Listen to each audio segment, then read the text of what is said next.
This is The Guardian.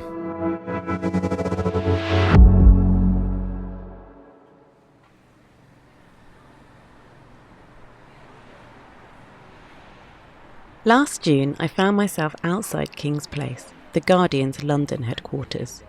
I was here for a board meeting. Recording in progress. The Scott Trust, the company that owns The Guardian, was gathering. Reporters aren't usually invited to these meetings, but this one was different. We can't see your PowerPoint so far, Trevor. On the agenda was some research that had been commissioned into whether The Guardian's first editor, John Edward Taylor, had links to transatlantic slavery. In the summer of 2020, when we first began to discuss Taylor and this history, I was not convinced we'd ever get to the point of being able to see the document that Cassie's just shown us. That's Professor David Olusoga talking at the meeting that day. You might recognise his voice from the TV. He's a historian and broadcaster and one of the members of the Scott Trust.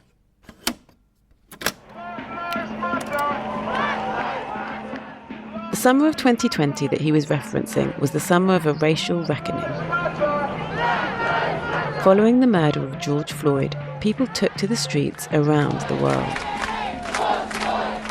In Bristol in the UK, TV cameras captured protesters pulling down the statue of a 17th century slave trader, Edward Colston, and throwing it into the harbour.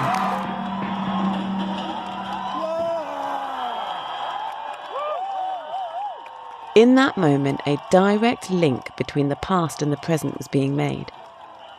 And it was part of a chain of events that saw organisations across the country asking themselves the same question.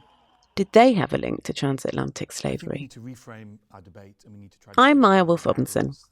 I've been a journalist at The Guardian for over a decade. I live in Manchester, and normally I report the news from the north of England. But for the past year, I've been working on a project. A project that is going to change the story The Guardian tells about itself. Here's David again, talking to the board. The story of John Edward Taylor and his little circle of liberal nonconformist journalists and investors who sought to create a voice for reform after Peterloo is a story that we should still be proud of, but it exists within a broader and more complicated context. The connections between The Guardian, its investors, and transatlantic slavery are as much part of our heritage as that other history, and they are also permanently part of The Guardian's history. The research team from the universities of Nottingham and Hull had discovered, through years of painstaking work, that The Guardian did have links to transatlantic slavery. It's the perpetrators who leave the business records, the wills, the inventories, and they speak loudest to us from the past. It is very powerful, I think, and very important that we can look at those documents and we can see the names and the ages and the places of birth of people whose lives were commoditised by the men who funded The Guardian. That afternoon in the boardroom felt like a seismic moment. The decisions that we make here today will be as much part of the history of The Guardian as the histories that Cassie and Trevor and Cheryl Ann have uncovered. Thank you. Those histories have taken us from Manchester to the Caribbean, the United States, Nigeria, Brazil, and back to the UK. This series is going to take you there too. We'll share what we found and look at the impact that history is still having. It may be the first time The Guardian has looked for these connections in our own story, but we're definitely not the first to explore how the brutal history of transatlantic slavery links Manchester and Britain to the world. This project is one more piece of that work, and it couldn't have been done without the scholars and activists who have been making these links for decades. From The Guardian, you're listening to Cotton Capital, Episode 1, The Bee and the Ship.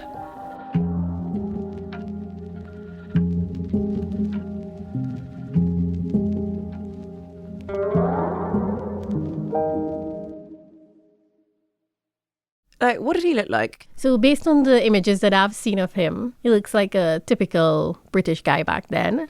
You know, poofy hair back then. He had long... he did have poofy hair in a lot of his pictures. Quite long sideburns as well. And sharp nose, small eyes. Basically that's the image I have of him. This is Dr. Cassandra Gooptar, though she said I can call her Cassie in this series.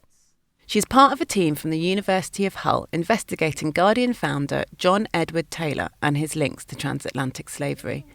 And she's from Trinidad and Tobago, the Caribbean country where my mum was born. One of the reasons we instantly had a connection.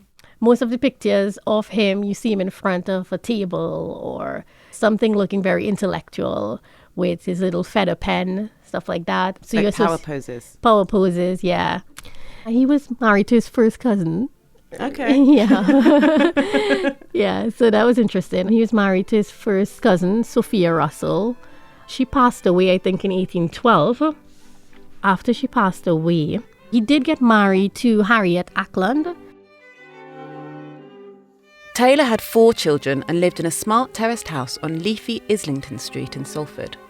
Back then it was just outside the western edge of Manchester, an industrial city in the northwest of England. He was someone who was involved with business. It was not extensive. He was more or less, I would say, associated with journalism and political reform and those things. At that time, he would have been considered fairly progressive in his views. He was part of this society in Manchester called the Little Circle. And you had a lot of elite people in it all for like liberal values, basically. And so that's probably part of what spurred him on. He also used to write for newspapers. So I think Manchester Gazette is one of those he used to write for. The Little Circle met in parlour rooms to discuss the issues of the day: workers' rights, religious freedoms, and parliamentary reform. Back then, rapidly growing cities like Manchester had no dedicated representation in Parliament. And many in the Little Circle, who were part of the new middle class, felt like they should have a say in how the country was being run. On Sundays, many of the Circle also met at the same grand church, right in the centre of the city. It was a pretty famous church that still exists today. The Cross Street Chapel was a place where a lot of Manchester elite, especially businessmen, they would interact with each other there. What was interesting is that you would have people who were abolitionists and people who were pro-slavery congregating in this one chapel. And a lot of Taylor's circle and some of the associates involved in these reports, they were part of Cross Street Chapel. To understand the world of John Edward Taylor, you also need to understand the city he lived in. You know, I'm a serious professional academic historian, like, you know. Yeah. All right. Back in 1853 and Colts, mate. Dr. Matthew Stallard is a serious professional academic historian at the University College London's Centre for the Legacies of British Slavery. Based in Manchester, much of his work is centred on the city in Taylor's time. In 1821, the year The Guardian was founded, there was one industry dominating Manchester: cotton. And it seemed like everyone was involved in the trade, including Taylor and many in his circle. Well, I mean, Manchester is Cottonopolis, so, I mean, pretty much everyone. It depends how direct or indirect you want to be, isn't it?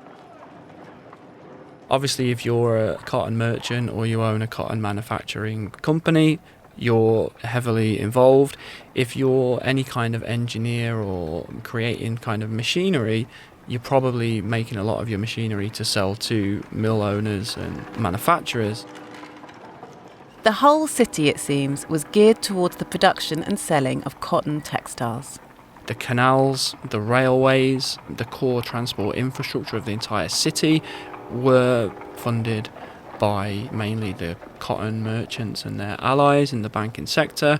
Most major cultural institutions founded at that time are funded by some kind of cotton merchants and manufacturers.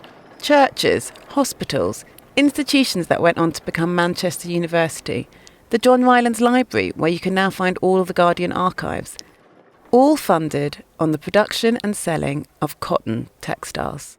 But just around the corner from the grand city centre, right on the canal, lay a very different world: Ancoats, the industrial heart of Manchester, still connected to cotton, but a world away from the genteel parlour rooms of the merchants and manufacturers. You'd have been hearing the mills from your house, but if you were in the mill itself, one of the biggest health impacts of working in a mill was hearing loss and deafness because of just that constant machinery. Ancoats was the heart of Manchester's textile industry, full of the cotton mills where the spinning machines never stopped running, pumping out cloth day in, day out. You've got smoke and smog. Coal is what's powering the mills. Coal is often, if people can get it, what's warming their houses. So you're walking outside and that's what you can smell and that's what you're breathing in. What was going on in Ancoats, the machines, the factories, the urban slums, was going to transform the way the world worked. We were in what has been called the shock city of industrialisations. Conditions were tough.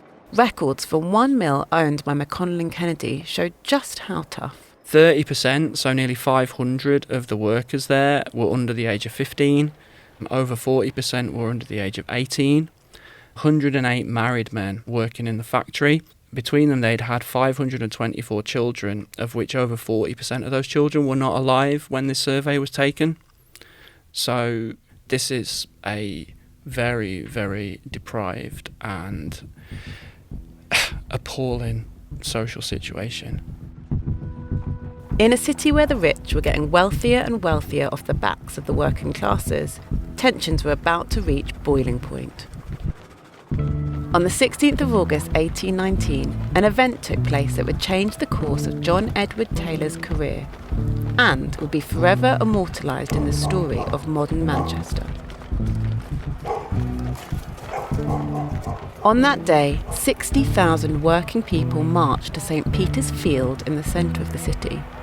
They were there for a demonstration. They were fed up of not having enough money, not having enough to eat, and of not having a say in their own lives. They wanted the right to vote. Not just what Taylor and his circle wanted, votes for men of property, but votes for all. And in the crowd that day was Taylor himself, reporting on what was happening. Despite it being a peaceful protest, later that day, armed soldiers stormed the crowds wielding swords. In the chaos that ensued, around 18 people were killed and more than 650 were injured. It became known as the Peterloo Massacre. It would be hailed as a major milestone in the history of rights for working people, and it paved the way for modern parliamentary democracy. For the 28-year-old Taylor, it was a pivotal moment too. He saw how the authorities were seeking to discredit the protesters, and it led him to set up his own paper, the Manchester Guardian. And along with 11 of his associates that he knew in the little circle in various places, they decided to get together and they contributed £100 each to the founding of the Manchester Guardian. Taylor saw an injustice and decided to found the Guardian. This story is pretty well known. That's the why, but the how has been much less interrogated. Specifically, where did the money come from to establish the paper? Many of these founders were involved in cotton, which hasn't been a secret. But all that cotton that was flooding into Manchester, where was it coming from? The growth of Cottonopolis, the world's first industrial city, was absolutely tied to the growth of the cotton frontier across the southern United States. That frontier across the southern states of America is well known. It's the story of transatlantic slavery. Over hundreds of years, the British and other European colonisers engaged in the kidnapping of millions of men, women and children. They were taken from West and Central Africa, trafficked across the Atlantic and forced into a life of enslavement in the Americas, including the Caribbean. For hundreds of years, generations of people were born, lived and died under this brutal system. These huge swathes of what's now the southern United States, starting from the Carolinas and Georgia and Florida, but all the way across into Texas, are year by year, county by county, expropriated from the indigenous peoples. People are literally dragged off of their land and forcibly evicted and moved, and thousands of miles is converted into cotton plantations. And where did that cotton go? The UK was the #1 destination. Despite the fact the slave trade and slavery in the British Empire had been abolished decades before, By the 1850s, over 70% of cotton from the United States was headed for Britain. You can trace on the graph, decade by decade, British manufactured cotton production and United States raw cotton exports, and they literally mirror each other year by year, point by point. That demand was fueling the system of transatlantic slavery in the United States. It's a symbiotic thing. The more the demand rises in Britain, the more that the cotton is produced more cheaply. It feeds itself on both sides. And you have the success in 1807 of the abolitionist movement in achieving the abolition of the slave trade in Britain. At the very same moment that Manchester, which has been a very important city in abolition, you had petitions signed by thousands of Manchester residents against the slave trade. At that moment of great success and breakthrough to finally end the slave trade, Manchester is literally at the centre of this huge boom in cotton manufacturing, which is entirely driven by enslavement. The iconic images of the Industrial Revolution in Britain, the towering factories with their steam-powered machines transforming cities, these go hand in hand with another well-known picture, the Old South of the United States.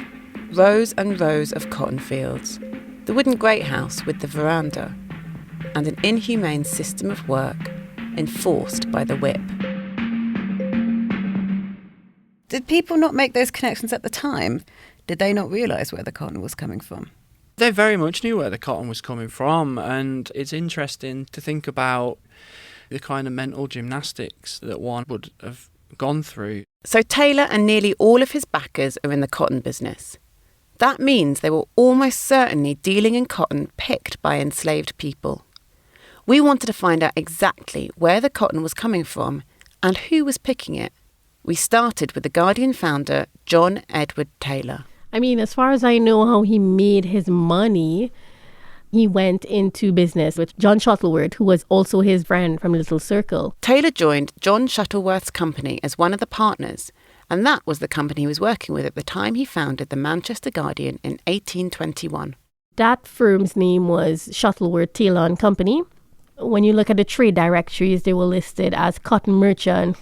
They were listed as cotton dealers. With that information, Cassie embarked on 2 years of digging in archive libraries, travelling to county record offices, and trawling through dusty invoice books and long-forgotten letters. Eventually, that led Cassie to what Taylor's cotton trading really meant. There were two smoking guns in this research, I would say. Cassie was able to trace deals that Shuttleworth Taylor and Company had made as agents for a family company called W.G. Strutt. The Strutts were huge in the cotton business. The Strutts were getting their cotton from all over. They were getting it from Brazil, the southern states in America, the West Indies, Guyana, Suriname, all of those places they were getting cotton. And we now able to link Taylor to these various regions. John Edward Taylor wasn't just a bystander. He was actively buying cotton from countries where the brutal conditions that enslaved people were being forced to work under were well known. And the second smoking gun is the Sea Islands one. Cassie discovered something rarely found in this type of research, a direct link between Taylor's company and specific enslavers who owned plantations on the Sea Islands on the southeast coast of the United States. That means it's possible to find an exact cotton plantation in the United States that was once working with Taylor and link it to the descendants of those once enslaved on those islands who still live there today. That community is called the Gullah Geechee. And then when you think about Sea Islands and the plantations, you think about the enslaved people there and their descendants, the Gullah Geechee people.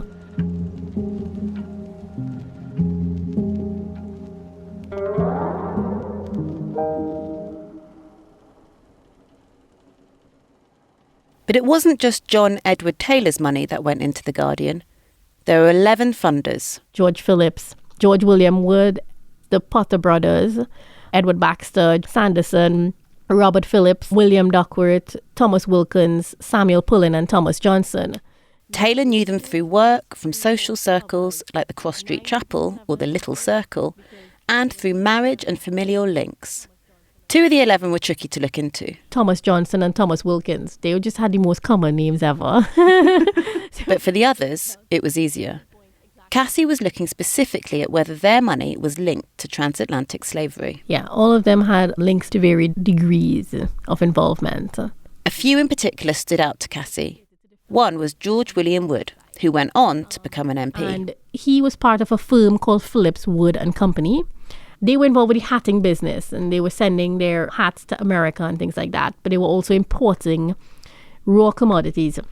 So here you have a firm importing raw cotton from Brazil that was grown by the enslaved people. And then they're manufacturing this into textiles and then re-exporting it and sending it back to these places. Like with Taylor, it was another link to the enslaved people in Brazil.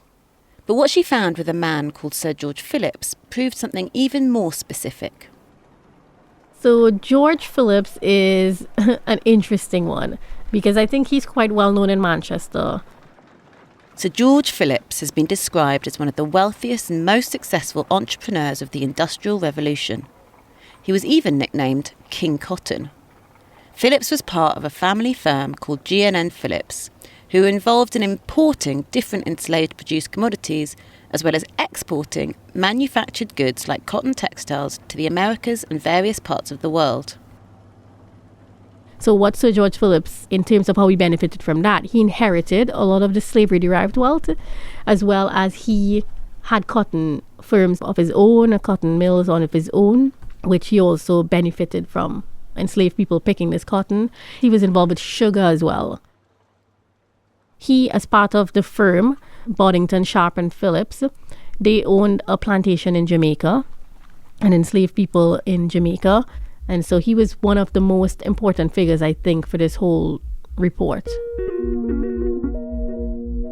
It's a far cry from the origin stories many of us have had in our heads when we think about the early days of The Guardian. At least 9 of the 11 financial backers, plus Taylor himself, made their money from cotton.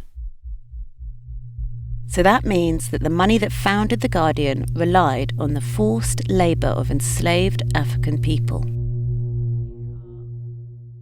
It perhaps explains why, alongside articles promoting liberal values, the Manchester Guardian also acted as a kind of trade magazine for the cotton industry. You know, there were statistics about the price of cotton, very specific things, almost like a stock exchange in paper. Mm-hmm. And I think that they tried to create a newspaper that would benefit people who were like them. So it's such a contradiction, you know, when we look at it from contemporary lens, that on one hand they're talking about civil liberties in Britain and things, but then in the same paragraph you read about the cotton industry and cotton manufacturing, and we're going to publish stuff about this, you know.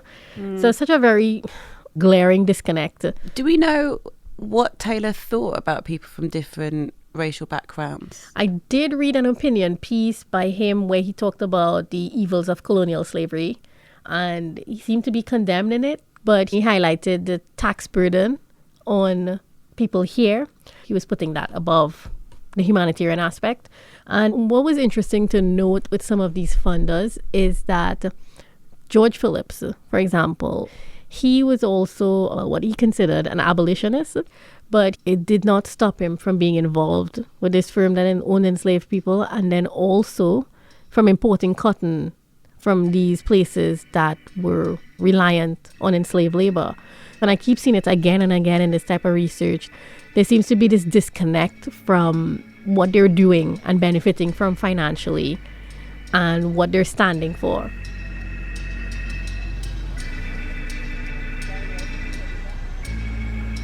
Walking around the centre of Manchester today, where the forest of chimneys has been replaced by a skyline of skyscrapers, you can't avoid the symbol of the bee. On buses, bins and all over the town hall too, the humble, hard-working bee represents the power of those factory workers, as people in Manchester will tell you. Working bee. Yeah, working bee. Trader, industry working bee. Industrial Revolution, baby. That way, yeah. Worker bees, yeah. Because it were like that in the old days, weren't it? When I was actually courting my wife, taking my wife out, right, she was working at a factory in Ancoats, where they used to code bedding and so forth. So Manchester has always been old factories and things. The mills and the bed, it was always busy. When you look at the city's coat of arms, the bees are their pride of place. But there's another symbol on that crest, one that is not often noticed or remembered: a ship. Once you've spotted it, you start to see it everywhere too. There's no way Manchester could have been the world's first industrial city without its workers. But just as essential was the labour of enslaved Africans and the millions of tons of cotton shipped in from across the ocean. Some in Manchester haven't really thought about where the cotton came from. It probably came from abroad, didn't it? We couldn't grow no here. We can't grow no cotton here like that. Not yet anyhow. It's not warm enough, is it? Never really thought about it so deep, you know what I mean? Never really went into it on that level. Others, especially in recent years, have found out. Manchester was a really big part to play in it. It's not told about or something. Not till recently, when it was Black Lives Matter. I mean, transatlantic slave trade, this is the transatlantic, so to North America, the southern states, the ships, the Caribbean, west coast of Africa. I'm Nigerian by heritage, so I have some knowledge of that kind of stuff, but yeah.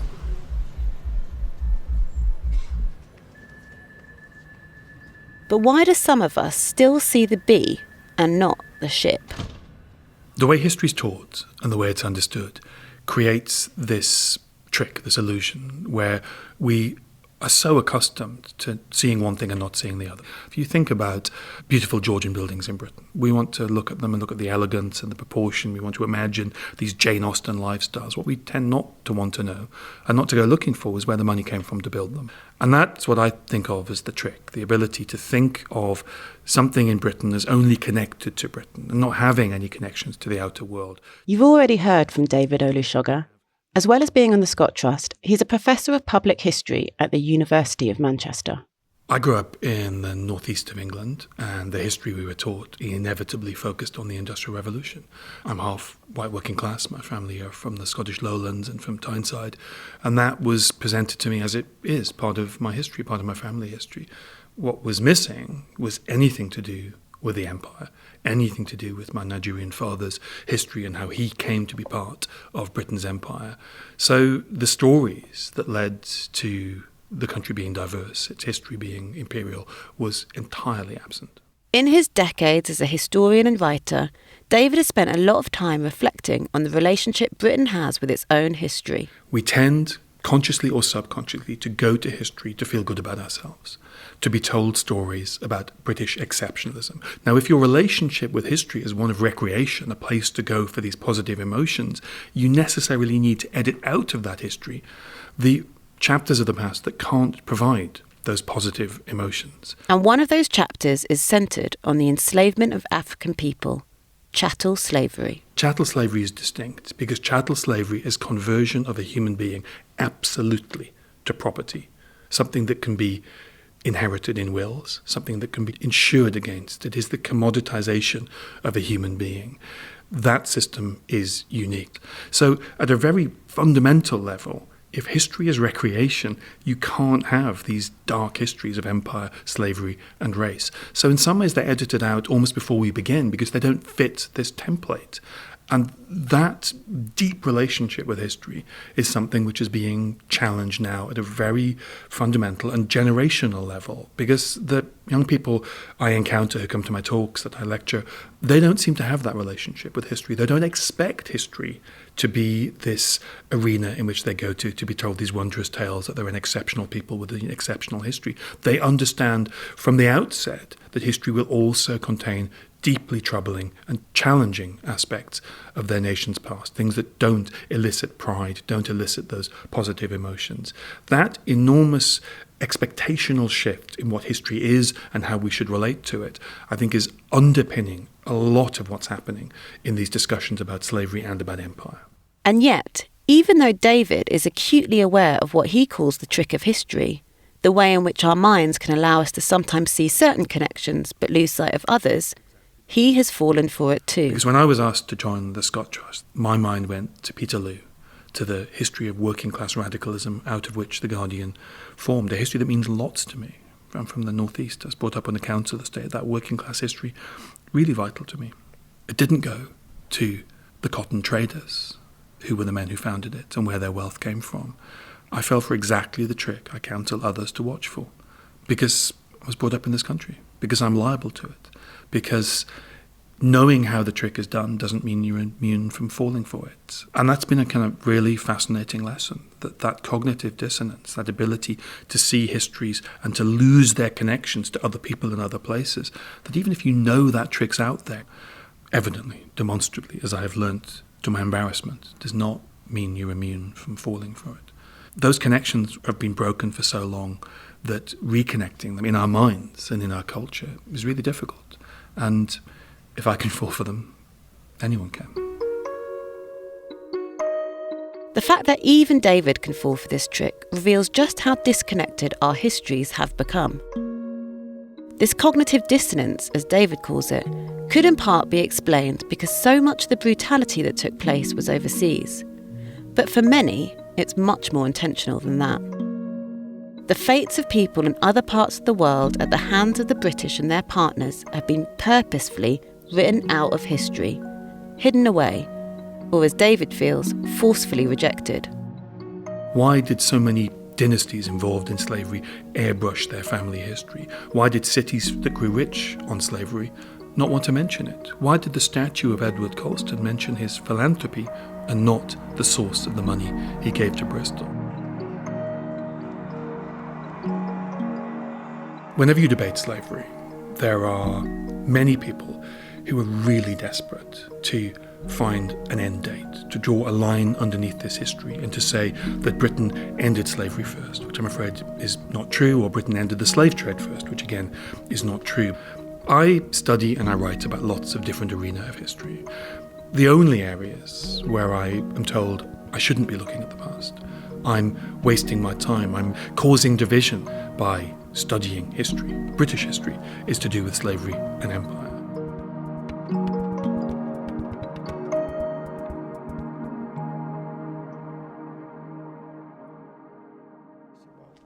This flag, and we got this whole property Okay.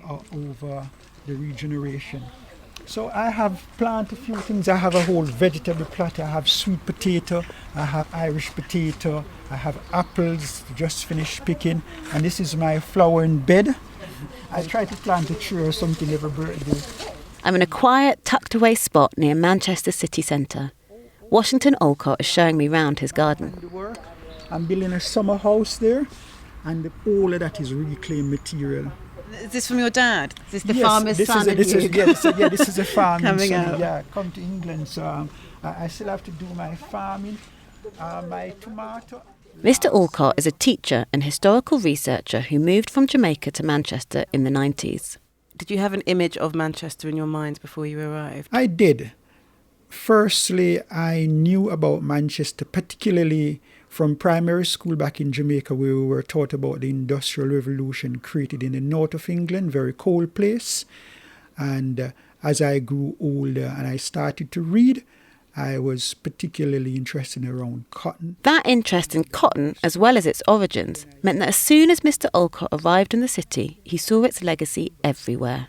The city was generally derelict, especially a large number of the Victorian buildings, a number of the mills from the Industrial Revolution. When I saw the facade of building and the level of development, immediately I said, there goes slavery money. Like David Olusoga, Mr. Olcott found himself up against a lot of resistance. At first, I began to share it with a few people who I know to say, look, this is built by slavery.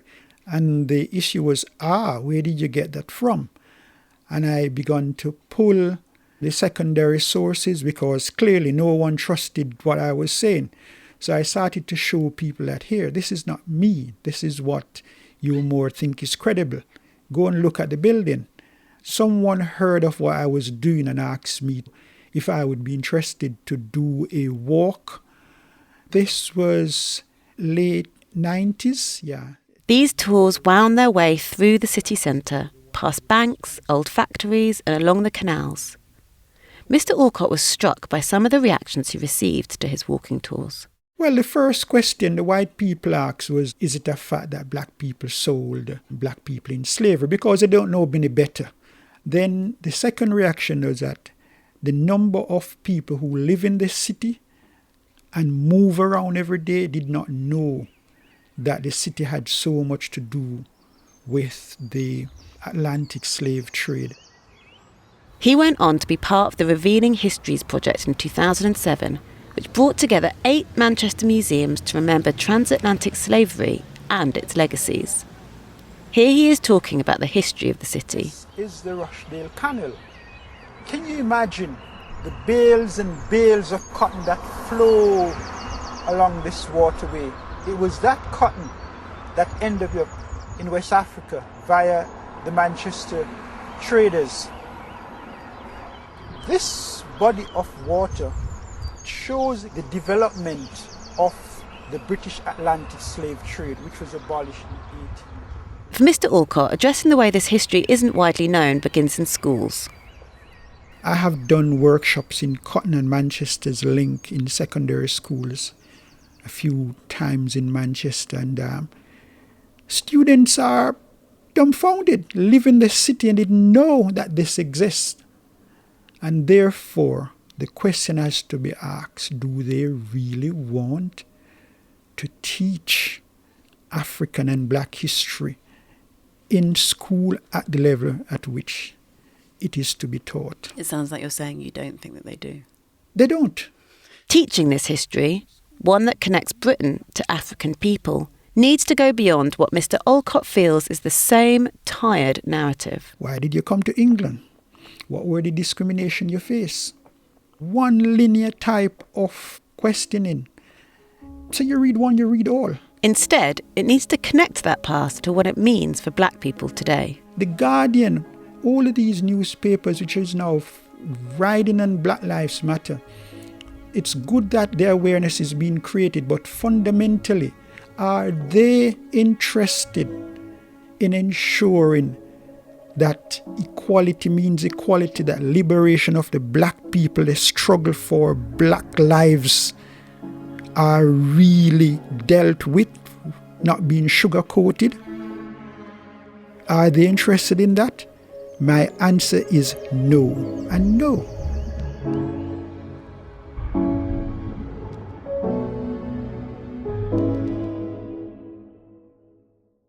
Why does the history of transatlantic slavery matter so much? Not just for The Guardian or for Manchester. After all, there are some people who would argue that the past is in the past, that we should move on from it. But it's not all in the past. For David Olusoga, there are 2 particularly important legacies that remain with us today. The first is the idea of race. The other thing that is unique about the forms of slavery that emerge in the Caribbean and in the Americas in the 17th and 18th centuries is that it's racialized. It says that people of one ethnic or racial group are synonymous with slavery and that they are suited to slavery. It required the propagation of these ideas over decades, and huge amounts of money and effort and ingenuity and creativity went into creating those stereotypes. And what is striking when you read the books written and the pamphlets designed by the slavery lobby, the slave traders, the slave owners, their supporters in Parliament, the people they paid to write those documents and produce those cartoons and books, is that you come into contact with the stereotypes that we know today. The idea that black people are of the body but not of the mind. The idea that black people are childish and not capable of adult reflection and adult thoughts. The idea that black people are over-sexualized, that black people are by their nature violent. Those ideas that are still in our thinking, that's still in our societies, that still shape the life chances of people in Britain, in America, in France, and elsewhere today, were the product of the slave system. Racism came out of slavery. Racism didn't pre-exist. Of course there were forms of prejudice. Of course there was fascination and in some ways shock about human physical difference, but that's not racism. Racism is a system of hierarchies, and it was invented to justify the slave trade and slavery. They've outlasted slavery, they've outlasted the age of the European empires, and they are still with us. The other legacy, according to David, is economic injustice. There were people in the Caribbean who live in poverty, people in the south of America who live in poverty, who are the descendants of the enslaved, and there are wealthy benefactors in Western countries who are the beneficiaries of that system. We're talking about the financial case for reparations or restorative justice. the wider need to acknowledge and repair the damage specifically done to enslaved African people and their descendants. This is an important issue to tackle for governments, individual families and institutions, and that includes The Guardian. We're going to return to this later in the series. I pressed record at my end as well. Okay. This story started with us looking at the money that was used to found The Guardian. Money linked to transatlantic slavery that helped fuel Manchester's so-called boom years as the global centre of industrialisation. But for many, the legacies of that industry went beyond cotton. Britain has never been simply an island. At its high point, it governed about 1 in 4 of the world's population. This is Gurminder Bambra, Professor of Sociology at the University of Sussex. She believes that to understand the full implications of transatlantic slavery, we need to see its place in a wider picture of the British Empire. Britain's involvement in what's understood as the triangular trade, that is the trade between Europe, Africa and the Americas, is embedded in a much more global trade that also includes the Indian Ocean world. And these things together are what generate the wealth and prosperity of Britain over the last couple of centuries. In 1821, the year The Guardian was founded, Britain as a whole was well on its way to becoming the workshop of the world. With Manchester as its booming cotton capital, other cities were trying to achieve the same success within different industries. Birmingham for guns, Glasgow for tobacco, and Stoke for ceramics. This industrialisation drew in other parts of the world beyond the Atlantic Triangle and entrenched a dynamic where Western countries took in materials from the rest of the world and sold the finished goods back at a much higher price. The colonial activities of European states are occurring at the same time as these developments that are called capitalism. It was a global trading dynamic that remains with us in so many ways today. There's no way of understanding inequality in the present without tracing it to the processes of colonisation. And like Professor Olusoga, Professor Bambra recognises that there are consequences to grappling with these histories. But there's also a sort of political consequence that if we were to acknowledge these histories, perhaps we might have to do something about them. So it's easier not to engage with them because they pose very difficult questions for us in the present in terms of how might we be inclined to redistribute our wealth as a consequence of recognising where that wealth came from. Within Britain, we haven't been great at national redistribution. If we're talking now about colonial redistribution, can you imagine how much harder that conversation is going to be? But there's no way in which we can address inequalities in the present without taking into account the histories that have produced them. If we're committed to justice, that's something that we shouldn't be afraid of.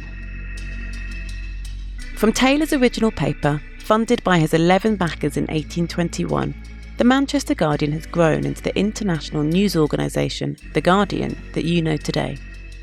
This history, now seen in a different light, leads to questions about what to do next. I put this to David Olusoga. The Guardian finds itself in a place that thousands of other institutions either have or will find themselves, which is a moment of honesty.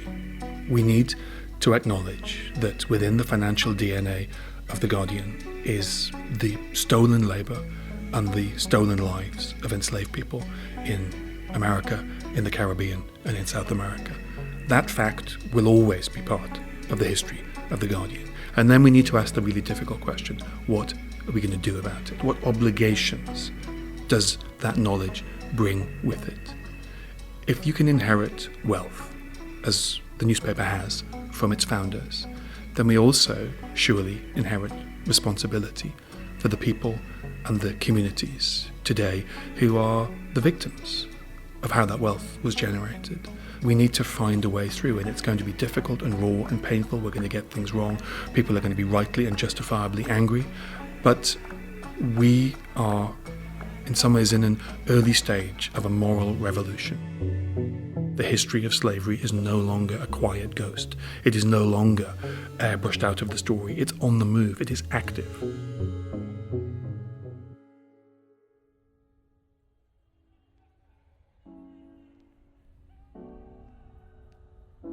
Thanks for listening. This was episode 1 of Cotton Capital. In the next episode, we head to Jamaica to look for the site and the legacy of the sugar plantation that lined the pockets of the Manchester Guardian founder Sir George Phillips, a plantation called Success. After that, we'll be travelling to the Sea Islands of the United States, Nigeria, Brazil, and back to Manchester before finally looking at reparations and what the Guardian plans to do. To read and watch all the journalism around this series, please go to theguardian.com/cotton-capital.